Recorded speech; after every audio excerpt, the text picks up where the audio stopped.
მიიგო მოსემ და უთხრა: არ დამიჯერებენ, არ შეისმენენ ჩემს სიტყვას. რომ ითხრან არ გამოგცხადებიაო უფალი? უთხრა უფალმა: რა გიჭირავს ხელში? მიიგო: კვერთხი. უთხრა: მიწაზე დააგდე. დააგდო მიწაზე და გველად იქცა და გაერიდა მას მოსე. უთხრა უფალმა მოსეს: გაიწოდე ხელი და კუძზე მოკიდე. გაიწოდა ხელი და მოკიდა და ისევ კვერთხად იქცა მის ხელში. ამით დაგიჯერებენ, რომ გამოგეცხადა უფალი მათი მამა-პაპის ღმერთი, აბრაამის ღმერთი, ისააკის ღმერთი, იაკობის ღმერთი. ყვაუთხრა მას უფალმა: უბეში ჩაიყავი ხელი. მანაც ჩაიყო უბეში ხელი. უკან გამოიღო და აჰა ხედავს, თოვლივით გასთეთრებია კეთრისგან ხელი. უთხრა: ისევ ჩაიყავი ხელი უბეში. ისევ ჩაიყო ხელი უბეში. უკან გამოიღო უბიდან და აჰა ხედავს, ხორცისფერი დაბრუნებია ხელს. თუ არ დაგიჯერეს და არ გერწმუნენ პირველ სასწაულზე, ამ მეორე სასწაულზე მაინც გერწმუნებიან. თუ ამ ორ სასწაულზეც არ გერწმუნენ და არ შეისმინეს შენი სიტყვა, ამოიღე წყალი ნილოსიდან და ხმელეთზე დაღვარე. წყალი, რომელსაც ნილოსიდან ამოიღებ, სისხლად იქცევა ხმელეთზე. უთხრა მოსემ უფალს: გევედრები უფალო, ჭევლმეტყველი კაცი არ ყოფილვარ არც გუშინ, არც გუშინ წინ და არც მას მერე, რაც ლაპარაკი დამიწყე შენს მორჩილს.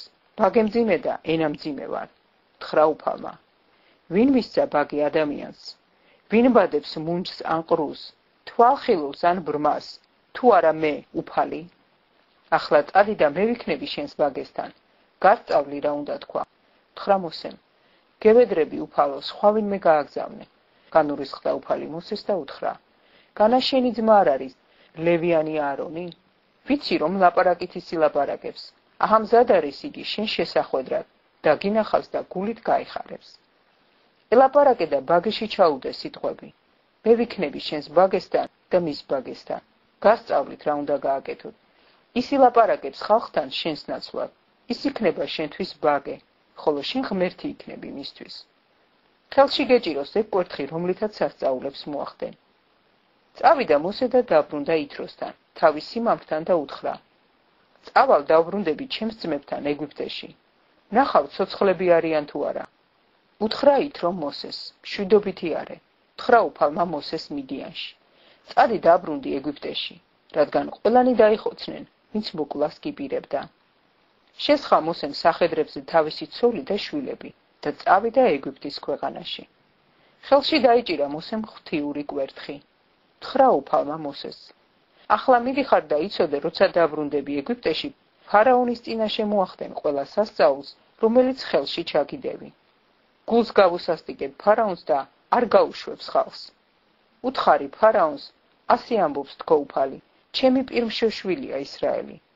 გეუბნება გაუშვიო ჩემი შვილი, რათა თაყვანი მცეს. თუ არ გაუშვებ, მოგიკლავ შვილს შენს პირმშოს. გზაზე ღამეს რომ ათევდნენ, დაუხდა მას უფალი და მოკლა დაუპირა. აიღო ციფორამ კაჟი და ჩუჩა წააჭრა შვილს. ფეხებთან დაუგდო და თქვა: სისხლის სიძე ხარ ჩემი. გაეცალა მას უფალი. მაშინ თქვა ციფორამ: სისხლის სიძე, წინა დაცვეთით. უთხრა უფალმა აარონს: წადი, შეეგებე უდაბნოში მოსეს. წავიდა და შეხვდა მას ღვთის მთასთან და აკოცა. ამცნო მოსემ აარონს ყოველი სიტყვა უფლისა, რომელმაც გამოგზავნა იგი, და ყველა სასწაული, რომლის აღსრულებაც უბრძანა. წავიდნენ მოსე და აარონი და შეკრიბეს ისრაელიანთა უხუცესები. თქვა აარონმა ყოველი სიტყვა, რაც უფალმა უთხრა მოსეს, და მოახდინა მოსემ სასწაულები ხალხის თვალწინ. დაიჯერა ხალხმა და ირწმუნა, რომ მოხედა უფალმა ისრაელიანებს და დაინახა მათი ჩაგვრა. მუხლი მოეყარეს და თაყვანი სცეს.